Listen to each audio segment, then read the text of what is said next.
नमस्कार। साथियों, आपने सुना होगा, हाल में ही 1-2 दिन पहले की घटना है। हमारे यहाँ कश्मीर से ईरान के लिए एक राहत सामग्री को इकट्ठा किया गया और भिजवाई गई एम्बेसडर ईरान के थ्रू।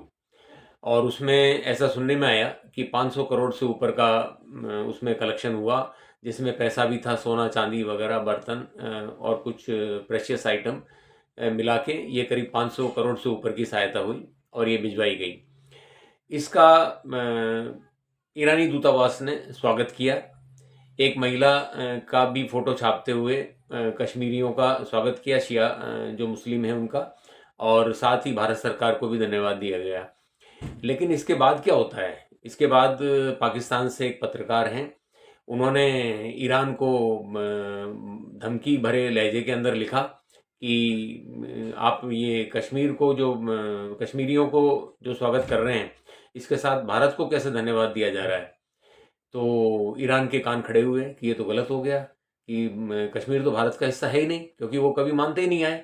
और हमेशा विश्व के जितने भी प्लेटफॉर्म हैं, उनके उनके ऊपर हमेशा इनके जो खमेनाई हैं, जिनकी की मृत्यु हुई अभी, वो उन्होंने हमेशा क्रिटिसाइज किया है।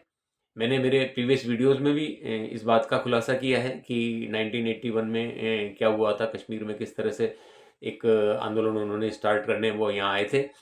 तो बस उसके तुरंत बाद ईरान ने वो पोस्ट अपना डिलीट मार दिया। यानी कश्मीरियों का जो स्वागत है, तो उसके साथ भारतीय का स्वागत या इंडिया गवर्नमेंट का स्वागत या इंडियंस का स्वागत नहीं किया जा सकता।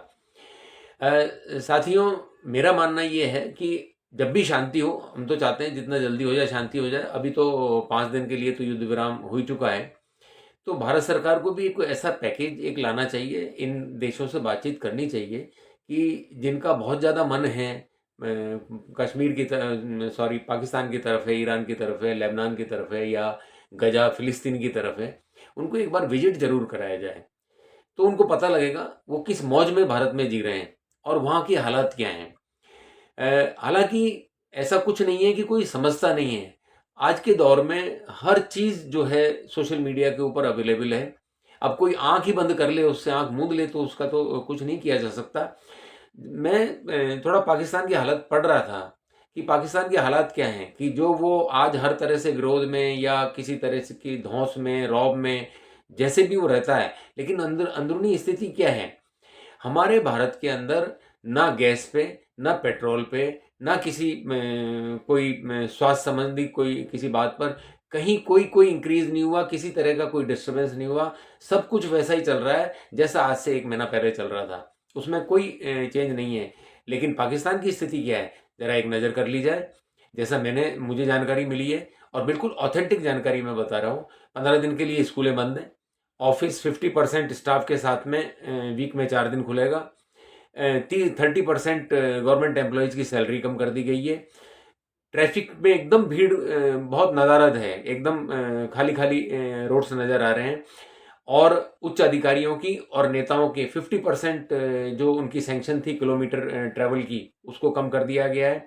2 महीने की सैलरी उनकी ऑलरेडी डिडक्ट कर ली गई है और वर्क फ्रॉम होम कर दिया गया है। तो और रेट्स में अगर देखें तो पेट्रोल में 55 रुपए की वृद्धि की गई है। अगर आप उसकी तुलना अगर भारत में करते हैं तो कुछ भी नहीं है। ऐसा लग ही नहीं रहा कि कोई ईरान अमेरिका कोई इसराइल का कोई कॉन्फ्लिक्ट हुआ और इतना बड़ा एक युद्ध हुआ, ऐसा कुछ भी नज़र नहीं आता। तो मेरा तो भारत सरकार से यही आग्रह है कि जब भी ये शांति हो जाए तो एक मौका दिया जाए कि जो भी बहुत ज़्यादा उतावले हैं, इन देशों के प्रति बहुत समर्पित हैं, उनकी भावनाएं जुड़ी हुई हैं इन देशों के साथ में, एक बार उनको एक विजिट ज़रूर कराया जाए। महीना 2 महीना कुछ ऐसा तय किया जाए कि उनको उस देश का विजिट कराया जाए, जिसमें विशेषकर जो मैंने अभी बताए, तो उनको उन देशों की स्थिति पता लगे। ईरान हर तरफ से मर रहा है, लेकिन उसके बाद भी उनकी जिद है, उनकी प्रकृति इसी तरह की है। उन्होंने लड़ाई है हमेशा। इराक से जो युद्ध हुआ, तो वो तो शिया और सुन्नी थे, दोनों ही लड़े, और 8 से 10 साल तक युद्ध चला। तो उनकी प्रकृति युद्ध की, उनकी शांति का कोई भाव उनको है ही नहीं। तो मेरा आग्रह पुनः भारत सरकार से रहेगा कि ऐसा कभी भविष्य में किया जाए कि ऐसे लोगों को इन जगहों का विजिट कराया जाए, जिससे इनको स्थिति का पता लगे। और कश्मीर भारत का हिस्सा था, है और रहेगा, ये इनको कान खोल के सुन लेना चाहिए। और ये इनके चिल्लाने चीखने से भी कुछ नहीं होता। ऐसा नहीं है कि इनके चिल्लाने से कोई फर्क भी पड़ता हो। ये तो चीखते आए हैं आज तक, 47 से आज तक ये जबरदस्ती कब्जा भी अपना बनाए हुए हैं। और उसके बाद भी जो बचा हुआ हिस्सा है उसके लिए भी ये अपना जो है रोना धोना लगातार जारी रखे हुए हैं।